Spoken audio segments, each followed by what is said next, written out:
হাবিব সাল্লাল্লাহু আলাইহি ওয়াসাল্লাম এই সূরাটাকে বড় পছন্দ করতেন। সাহাবাদেরকে একবার তিনি এই সূরাটা তেলাওয়াত করে শোনালেন। সাহাবারা চুপচাপ, ঠিক যেমন এখন আপনারা চুপচাপ। আল্লাহর হাবিব বললেন, ও সাহাবারা, তোমরা তো এই সূরা শুনে চুপ করে বসে আছো, কিন্তু তায়েফের ময়দানে জিনদের কাছে এই সূরাটা আমি তেলাওয়াত করেছিলাম, তারা কিন্তু চুপচাপ বসে থাকে নাই। যতবার আমি ফাবিআইকি আলা'i রাব্বিকুমা তুকাযযিবান পড়েছি, এই আয়াতের বিপরীতে তারা উত্তর দিয়েছে, কারণ এই আয়াতটা একটা প্রশ্ন। It's a question from your lord to mankind and jinnkind. এটা আল্লাহর পক্ষ থেকে মানব জাতি এবং জিন জাতির কাছে রেখে দেওয়া একটা প্রশ্ন। ফাবিআইকি আলা'i রাব্বিকুমা তুকাযযিবান, আমার কোন নিয়ামতকে অস্বীকার করবি তুই? আল্লাহর কোন নিয়ামত অস্বীকার করার কোন ক্ষমতা আমাদের আছে? নাই, অসম্ভব। এজন্য এটা একটা প্রশ্ন। আল্লাহর হাবিব বললেন, আমার প্রাণের সাহাবারা, তোমাদের সামনে যখন সূরা রহমান তেলাওয়াত করলাম তোমরা চুপচাপ, কিন্তু তায়েফের ময়দানে যখন জিনদের কাছে তেলাওয়াত করেছি তখন তারা চুপচাপ থাকে নাই।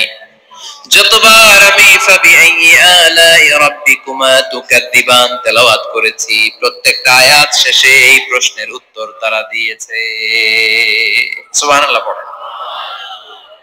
যতবার এই আয়াতটা পড়েছি প্রত্যেকবার এই আয়াত শেষে তারা প্রশ্নের উত্তর দিয়েছে। তারা প্রত্যেকবার বলেছে, লা বিশাইইন মিন নিআমিকা রাব্বানা নুকাযযিবু ফালাকাল হামদু। আল্লাহ, তোমার কোন নিয়ামত অস্বীকার করার কোন সুযোগ নাই, সব প্রশংসার মালিক তুমি। আবার যখন এই আয়াতটা আমি পড়েছি আবার উত্তর দিয়েছে, আবার আমি পড়েছি আবার উত্তর দিয়েছে। এরকম একবার নয়, দুইবার নয়, 5 বার নয়, 10 বার নয়, 31 বার এই আয়াতটা তেলাওয়াতের পর পর জিনেরা এই আয়াতের উত্তর আমার সামনে দিয়েছে। সুবহানাল্লাহ পড়ো। লা বিশাইইন মিন নিআমিকা রাব্বানা নুকাযযিবু ফালাকাল হামদু। We cannot deny any of your mercy and blessings. All praises to you. All praises to you. সব ক্ষমতার মালিক একজন, চিল্লায় বলতে হবে, তিনি কে? তিনি হচ্ছেন আল্লাহ। সূরাতু আর-রহমান, সূরার নাম কি? আরো জোরে বলেন। কোরআনের 55 নম্বর সূরা এটা। কত নম্বর? আয়াত আছে 78টা। কয়টা? সূরাটা মাক্কি সূরা। কি সূরা? এবার প্রশ্ন করে উত্তর দেন। এই সূরাটা কোরআনের কততম সূরা? 55। আয়াত কয়টা? 78টা। মাক্কি না মাদানী? মাশাআল্লাহ, এই তো আপনারা উত্তর করতে পেরেছেন। এই সূরাটার একটা চমৎকার নাম আছে। বাইহাকী শরীফে আল্লাহর হাবিব সাল্লাল্লাহু আলাইহি ওয়াসাল্লাম ইরশাদ করেন, ইন্না লিকুল্লি শাইইন আরুস ওয়া আরুসুল কুরআনি সূরাতু আর-রহমান। আল্লাহর হাবিব বললেন, সবার জন্য একজন নববধূ আছে, কোরআনেরও একটা নববধূ আছে। কোরআনের নববধূর নাম হচ্ছে সূরা আর-রহমান। আওয়াজ করে সুবহানাল্লাহ বলতে পারলেন না? নববধূ বুঝেন তো? হ্যাঁ, নতুন বউ। নববধূ মানে কি? আল্লাহর হাবিব বললেন, ইন্না লিকুল্লি শাইইন আরুস ওয়া আরুসুল কুরআনি সূরাতু আর-রহমান। সবার জন্য একটা নববধূ আছে, কোরআনেরও একটা নববধূ আছে। কোরআনের নববধূর নাম সূরা আর-রহমান।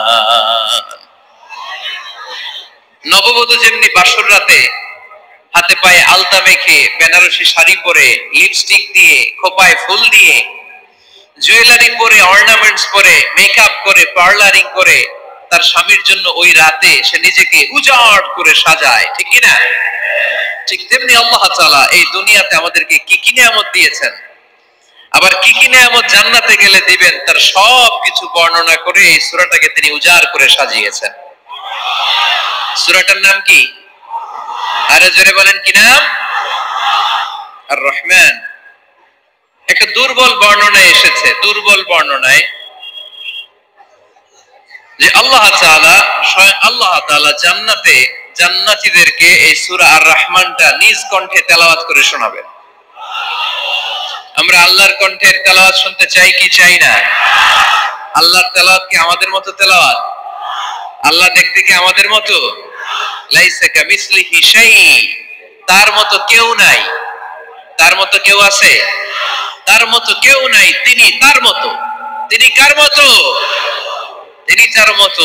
লাইসা কামিসলিহি শাই, জান্নাতীরা যখন জান্নাতে ঢুকবে আল্লাহ তাআলা প্রশ্ন করবেন, ও জান্নাতীরা, এই কোরআনে যত নাজ নেয়ামতের বর্ণনা দিয়েছিলাম তার সবগুলো কি তোমরা পাই টু পাই বুঝে পেয়েছো? জান্নাতীরা বলবে পেয়েছি। হঠাৎ এক জান্নাতি হাত তুলে বলবে, আল্লাহ একটা জিনিস তো পাই নাই। সবাই বলে পাইছে, তুমি পাও নাই। কি পাও নাই? কয় আমনেরই তো পাই নাই। সুবহানাল্লাহ পড়বেন না? আপনাকেই তো পাই নাই। সব দেখলাম, সব খাইলাম, সব দেখলাম, কিন্তু আপনারে তো দেখলাম না। আল্লাহ তাআলা তখন বিশাল জান্নাতের এক কনফারেন্স রুমে সবাইকে বসিয়ে আল্লাহর দিদার মানুষকে দেখাবেন। আল্লাহ তাআলা তার গোপন সৌন্দর্যকে সেদিন জান্নাতীদের সামনে প্রকাশ করে দিবেন। আল্লাহর হাবিব বসবেন ওই কনফারেন্স রুমে সবার সামনে। আল্লাহর হাবিবের পেছনে বসবে অন্যান্য নবীরা, তারপরে সোহাদা, সালেহীন, আউলিয়া সবাই বসবে। ওই জান্নাতের কনফারেন্স রুমে আমরাও যেন বসার জায়গায় পাই, আল্লাহ তুমি তৌফিক দিয়ে দিও। আল্লাহ তাআলা অনেকগুলো নূরের পর্দার পেছন থেকে নূরের ঝলকানি মারবেন। ওই ঝলকানি এক মুহূর্তের জন্য দিবেন। এক মুহূর্ত। কয় মুহূর্ত? 70,000 নূরের পর্দার কথা বলা হয়, এই বর্ণনাটাও দুর্বল। পর্দা আছে কিন্তু কয় হাজার জানে কে?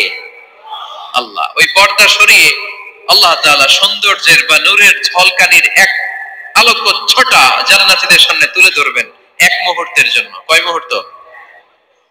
আলোকচ্ছটা দিয়েই আবার নাই, আবার সরায় ফেলবেন। ওই এক মুহূর্ত দেখে জান্নাতীরা পাগল হয়ে যাবে, অপলক নেত্রে তাকিয়ে থাকবে। এইভাবে চোখের পলক ফেলবে না, চোখ মেলে তাকিয়ে আছে। কিন্তু সামনে কিন্তু আল্লাহর নূর আর নাই, কারণ ওইটা আসছিল কয় মুহূর্তের জন্য? এক মুহূর্ত পরে নাই। কিন্তু কি যে দেখলাম, কত সুন্দর! কোটি কোটি বছর এরকম অপলক নেত্রে জান্নাতীরা তাকিয়ে থাকবে।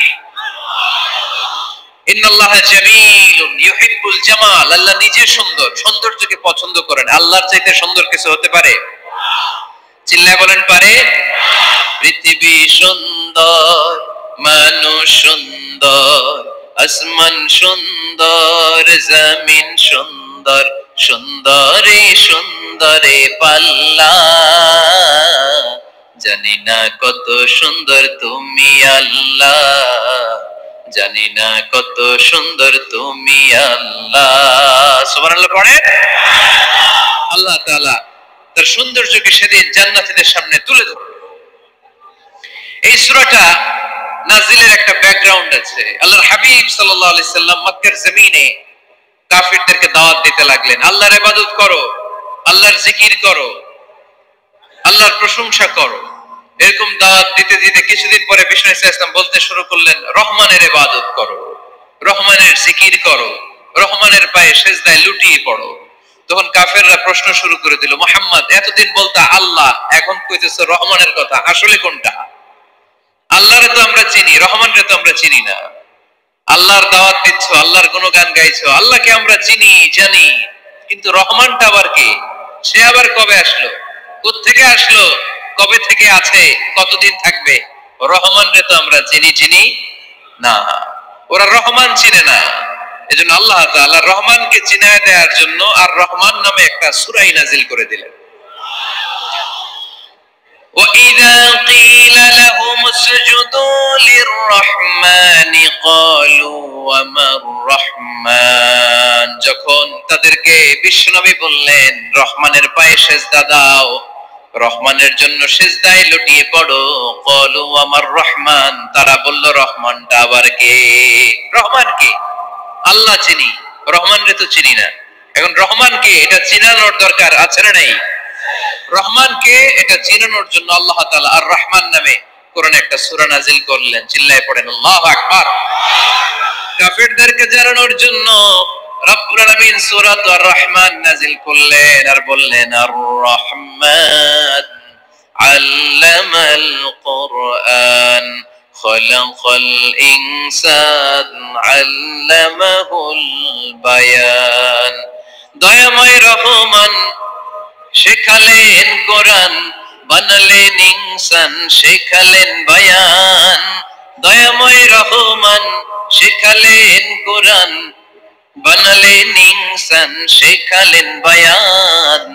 দয়াময় রহমান শেখালেন কোরআন, বানালেন ইনসান শেখালেন বায়ান, দয়াময় রহমান শেখালেন কোরআন, বানালেন ইনসান শেখালেন বায়ান। আল্লাহু আকবার। আল্লাহ বলেন রহমান রে চিনো না? আর রহমান আল্লামাল কোরআন খলাকাল ইনসান আল্লামাহুল বায়ান। আমি হলাম রহমান, আমি দয়াময়, আমি মেহেরবান। আমার দয়ার কোনো শেষ নাই, আমার মায়ার কোনো শেষ নাই। আমার দয়া ভালোবাসা ছাড়া এই পৃথিবীতে কোনো কিছু হওয়া সম্ভব। ওসিআত রাহমাতি কুল্লা শাই, সব জায়গায় আমার আল্লাহর রহমত আছে না নাই? আল্লাহর রহমত ছাড়া এক ফোঁটা বৃষ্টি আকাশ থেকে জমিনে ঝরে? আল্লাহর রহমত ছাড়া একটা গাছের পাতা মাটিতে পড়ে? আল্লাহর রহমত ছাড়া একটা শ্বাস আমরা ভেতরে ঢুকাতে পারি? আল্লাহর রহমত ছাড়া পৃথিবীতে কিচ্ছু সম্ভব না। চিল্লায় বলেন ঠিক কিনা?